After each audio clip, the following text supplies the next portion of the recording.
অপচয় শব্দটার সঙ্গে আমি খুব ভালো করে পরিচিত নই, কিন্তু অপমান শব্দটা আমি খুব ভালো করে চিনি প্রদীপ। বাড়ির এখন যা পরিস্থিতি, আমাদের যে কবে বিয়ে হবে আমি বলতে পারবো না। আমার বাড়ির পরিস্থিতিও তো তুমি জানো প্রদীপ।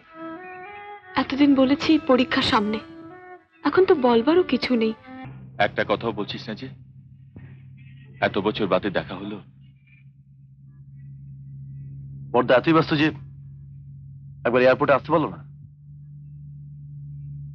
বিশ্বাস করো মেজদা, আমি তোকে একা থেকে ভাবতে পাইনি যে বড়দা আসেনি।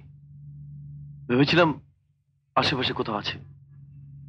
পর্দা না এলেও তোর আশেপাশেই ছিল। ওর মনটা তো সব সময় তোর পাশে পাশেই ঘোরে। চল না, বাড়ি চল।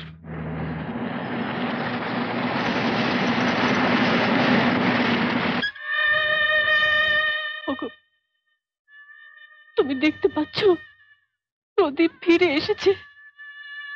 দেখতে পাচ্ছ তোমার প্রদীপ ইঞ্জিনিয়ার হয়ে ফিরে এসেছে। ছোট কাকু, আরে মৌ, হ্যাঁ কত বড় হয়ে গেছিস তুই। হ্যাঁ, আমিও কিন্তু মৌয়ের মতো অনেকক্ষণ ধরে তোমার জন্য অপেক্ষা করছি ঠাকুরপো। থ্যাংক ইউ মেজবদি, থ্যাংক ইউ। দাঁড়া আগে প্রোগ্রামটা সেরে নি, দাঁড়া। আরে থাক থাক, আগে ভেতরে চলো। হ্যাঁ, মার সঙ্গে দেখা করিনি। হ্যাঁ মা, মা, মা।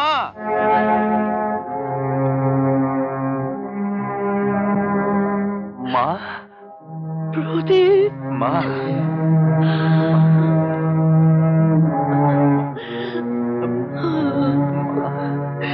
কতদিন পরে তোমাকে দেখছি মা, কতদিন পরে। এ কি মা, তুমি কাঁদছো মা? আজকে আজকে এই আনন্দের দিনে তুমি কাঁদছো মা? হ্যাঁ বাবা, আজকে বড় আনন্দের দিন। তাও তো কান্নাকে আটকাতে পারলাম না।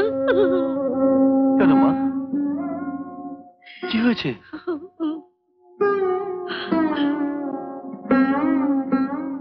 বড় বৌমার সঙ্গে দেখা করেছিস? না তো, কোথায় বড় বৌদি? আমি এসেছি যেন বড় বৌদি। বড় বৌদি, বড় বৌদি, বড় বৌদি।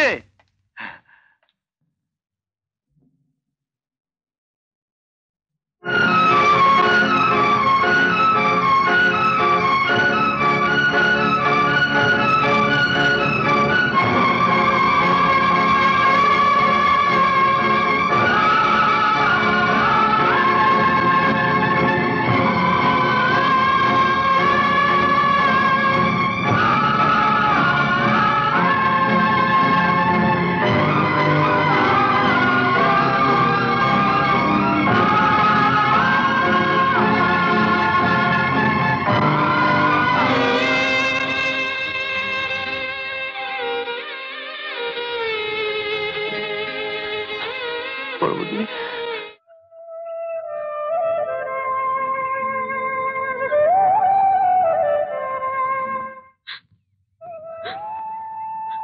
বড়টা নেই, কিন্তু বড়দি তো আছে, মৌ আছে, তোমার মা আছেন। তুমি ভেঙে পড়লে এদেরকে দেখবে বলো তো? এরা তো সবাই তোমার মুখের দিকে তাকিয়ে বসে আছে না? আমি আমি জানি মাধু, কিন্তু বড় বৌদি দিকে তাকালে আমার আমার বুক ভেঙে কান্না আসে। ওই প্রতিমার মতন চেহারাটার কি হাল হয়েছে বলতো? আবার তাকে সাজিয়ে তোলো।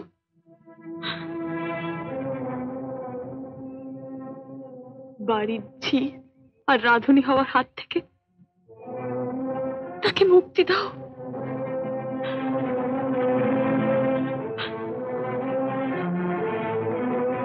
না বড় বৌদি, একা হাতে সব কাজ তুমি বা করতে যাবে কেন?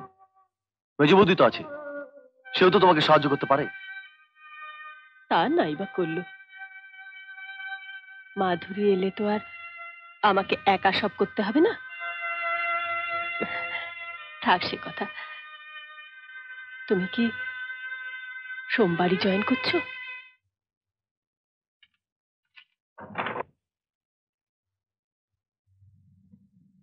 কনগ্রাচুলেশনস। Thank you. ফিরে এসে একবারও দেখা করবি না ভাবতেই পারিনি।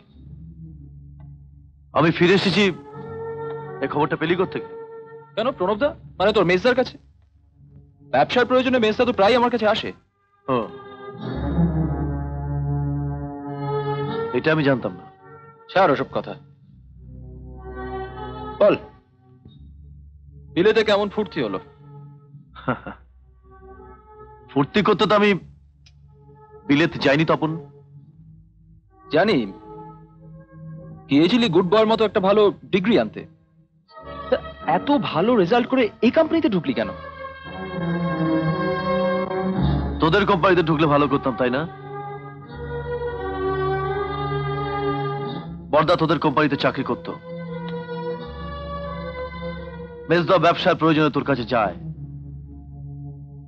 আর আমি যদি যেতাম তাহলে আমাদের সংসারে মালিক হিসেবে তোর দামটা একটু বাড়তো, তাই না? বিলেত ফেরত ইঞ্জিনিয়ার এত ভালো কথাও বলতে শিখে এসেছে ভাবিনি। আমাদের মতো সাধারণ করে মানুষদের জন্য তোরা কতটা ভাবিস সেটা আমি জানি তপন। তাহলে আমাদের বন্ধুত্বটাকে তুই আর স্বীকার করতে চাইছিস না? স্কুলে এক ক্লাসে দুজনে পড়েছি, একই বেঞ্চে পাশাপাশি বসে 7-8 বছর ক্লাস করেছি। এটুকু সম্বল নিয়ে কি বন্ধুত্বের দাবি জানানো যায় তপন? তাহলে কোন সম্পর্কে তুই আমাকে বিদেশ থেকে চিঠি লিখতিস? তোর দাদার মালিক হিসেবে? না, আমি চিঠি লিখতাম সেই তপনকে, বিদেশে যাবার আগে যাকে আমি বন্ধু হিসেবে চিনতাম। অপচয় শব্দটার সঙ্গে আমি খুব ভালো করে পরিচিত নই, কিন্তু অপমান শব্দটা আমি খুব ভালো করে চিনি প্রদীপ। Thank you. সে কি তোমাকে অপমান করেছে? মেজবতী, তোমার অনুরোধে প্রণবদাকে আজ আমি একটা জায়গায় দাঁড় করিয়ে দিয়েছি, এটা নিশ্চয়ই অস্বীকার করবে না। প্রশ্নই ওঠে না। তোমার শখ ছিল একটা গাড়ির, সেটারও ব্যবস্থা করে দিয়েছি। হ্যাঁ, প্রণবদাকে আরো এগিয়ে দেব, আরো অনেক টাকা যাতে 2 হাতে খরচ করে তোমরা সুখে জীবন কাটাতে পারো তার ব্যবস্থাও করে দেব। শুধু তোমাকে আমার একটা কাজ করে দিতে হবে। কি কাজ বলো? মাধুরীকে আমার চাই। সে কি, সে তো প্রদীপের সঙ্গে। জানি, ওর মন থেকে প্রদীপকে একটু একটু করে মুছে দেওয়ার দায়িত্ব তোমার। কি হলো, পারবে না? পারবো তপন, তোমার জন্য আমি যে কোনো কাজ করতে প্রস্তুত। না মাধু, আমি এই ব্যাপারে একদম প্রস্তুত নই। কি বলছো প্রদীপ? ঠিকই বলছি।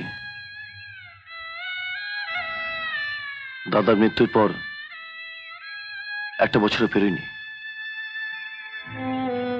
বাড়ির এখন যা পরিস্থিতি, আমাদের যে কবে বিয়ে হবে আমি বলতে পারবো না। আমার বাড়ির পরিস্থিতিও তো তুমি জানো প্রদীপ। এতদিন বলেছি পরীক্ষার সামনে, এখন তো বলবারও কিছু নেই। তুমি বাবা মার সঙ্গে কথাটা বলো, তারপর তোমার যত দিন সময় দরকার ততদিনই আমি অপেক্ষা করব। আরো কিছুদিন যাক মাধু, আমার মনটা ঠিক এখনো। তাছাড়া বড় বৌদির মুখে সহজ সুন্দর হাসি আমি দেখিনি। যে কোনো মুহূর্তে বাবা সবকিছু ফাইনাল করে ফেলতে পারে। তপনকে যে তোমার পছন্দ নয় তা তুমি তোমার বাবাকে পরিষ্কার জানিয়ে দাও। অনেক বলেছি, অনেকভাবে বলেছি, কিন্তু সম্পত্তির পাহাড় দেখে বাবার মনে যে লোভ ও তৈরি করে রেখেছে, আমার কথার দাম তার কাছে কিছুই না। মাধু, এক বুক কষ্ট নিয়ে আনন্দের ব্যাপারে কথা বলতে চাওয়া যায় না। তাহলে চলো আমরা রেজিস্ট্রি করে রাখি, তাহলে বাবা কোনোদিন কিছুতেই। মাধু, বর্দা নেই, বড় বৌদিকে না জানিয়ে লুকিয়ে